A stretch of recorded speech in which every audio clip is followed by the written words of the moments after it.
Baik, Assalamualaikum warahmatullahi wabarakatuh.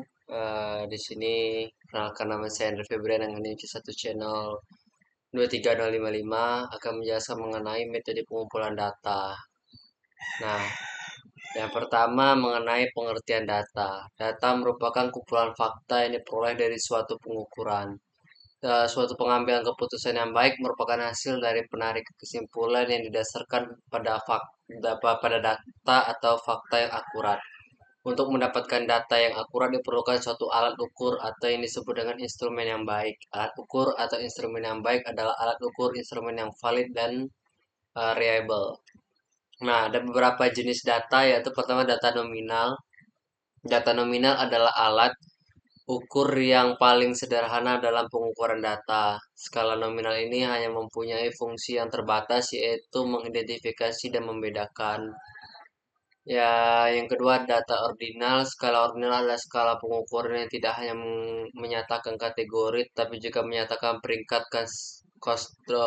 konstruk yang diukur. Lalu ada data interval. Data berskala interval adalah data yang diperoleh dengan cara pengukuran di mana jarak antara dua titik skala sudah diketahui. Lalu ada data rasio. Data berskala rasio adalah data yang diperoleh dengan cara pengukuran, di mana jarak antara dua titik skala sudah diketahui dan mempunyai titik nol absolut. Nah, lalu ada metode pengumpulan data adalah teknik atau cara yang dapat diperoleh oleh peneliti untuk mengumpulkan data. Metode pengumpulan data sebagai suatu metode yang independen terhadap metode analisis data atau bahkan menjadi alat utama metode dan teknik analisis data.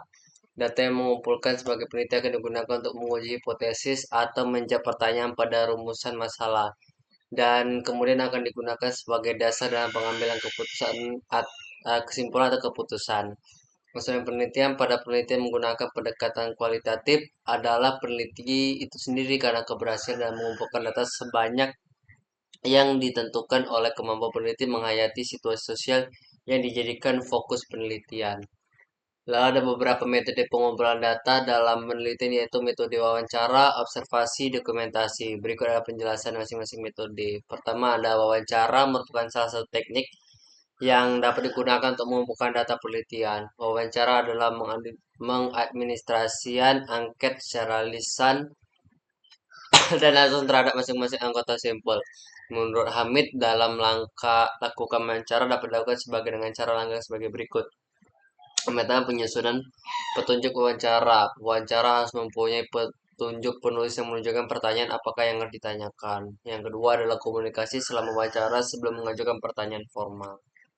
Lalu ada observasi atau pengamatan adalah kegiatan keseharian manusia dengan menggunakan panca indera mata seperti alat bantu utama selain panca indera lain seperti telinga, penciuman, mulut, dan kulit.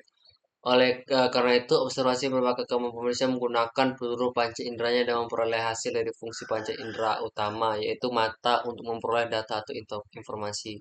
Mengacu pada fungsi pengamat dalam kelompok kegiatan, maka observasi dapat dibedakan menjadi dua. Yang pertama adalah partisipan observer, adalah suatu bentuk observasi di mana pengamat secara teratur berpartisipasi terlibat dalam kegiatan diamatin. Yang kedua adalah non-participant observer, yaitu adalah peneliti terlibat langsung dalam aktivitas orang-orang yang sedang diamati. Maka dalam observasi non-partisipan, peneliti tidak terlibat dan hanya menjadi pengamat independen.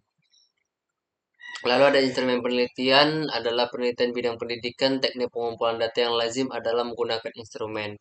Dalam menjalankan penelitian, data merupakan tujuan utama yang hendak dikumpulkan dengan menggunakan instrumen-instrumen penelitian adalah nafas dari penelitian. Menurut Suharsimi Arikunto, instrumen penelitian merupakan alat bantu yang dipilih dan digunakan oleh peneliti dalam melakukan kegiatan untuk mengumpulkan data agar kegiatan tersebut menjadi sistematis dan dipermudah.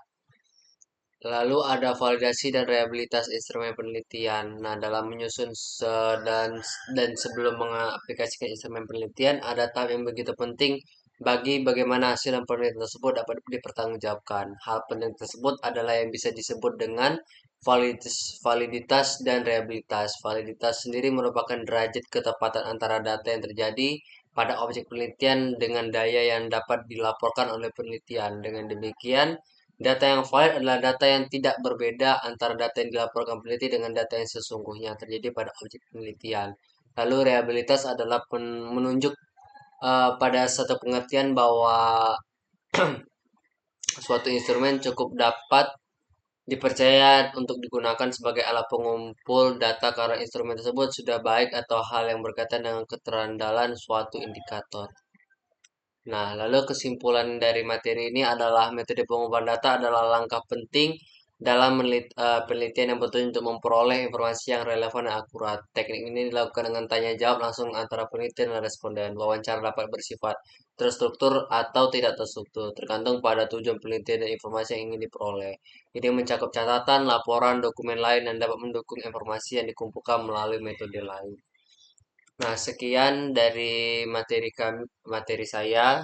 Mohon maaf jika ada kekurangan. Saya akhiri. Wassalamualaikum warahmatullahi wabarakatuh.